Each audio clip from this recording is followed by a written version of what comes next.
Dans le cadre de sa politique de maintenance du patrimoine, Vinci Autoroutes a une mission de surveillance et d'entretien des ouvrages d'art qui sont situés sur son réseau. La barrière de péage de Lançon-Provence a été mise en service en 1988. Elle est constituée de 2 ouvrages indépendants. Dans le sens Lyon-Marseille, un au vent qui surplombe 24 voies de péage en sortie, et dans le sens Marseille-Lyon, une passerelle d'accès qui franchit 3 voies de circulation. Sur les dernières années, un certain nombre de pathologies ont été constatées sur l'édifice.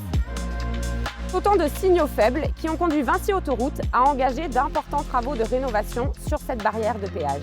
Très concrètement, le chantier consiste en la démolition de la superstructure de l'auvent, c'est-à-dire que l'on vient déposer un à un les macro-parpaings qui sont situés au-dessus de la dalle de péage. Le béton de la dalle et des poutres longitudinales est réparé et un revêtement d'étanchéité viendra protéger la structure. Des capteurs sont placés sur la surface du béton. Cela permet à Vinci Autoroutes de suivre les déformations et le comportement de l'ouvrage pendant toute la durée de la déconstruction.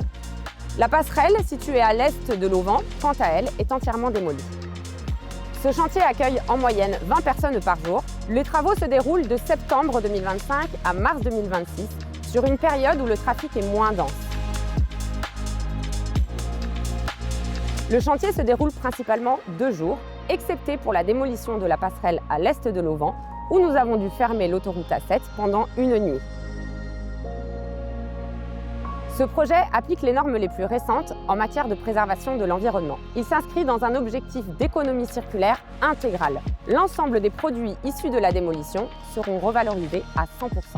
Par ailleurs, Vinci Autoroutes met en place un certain nombre de mesures permettant de préserver la biodiversité aux abords du chantier. En particulier, un certain nombre de nichoirs ont été posés sur l'ouvrage afin de compenser les nids qui ont été retirés avec la démolition des macro-parpaings. Une étroite collaboration avec l'entreprise de travaux GTN Sud, la maîtrise d'œuvre Arcadis et les équipes d'exploitation du péage ont permis à Vinci Autoroutes de relever ces défis techniques et environnementaux exceptionnels. Cette opération, elle représente un montant total de 5 millions d'euros entièrement investi par Vinci Autoroutes.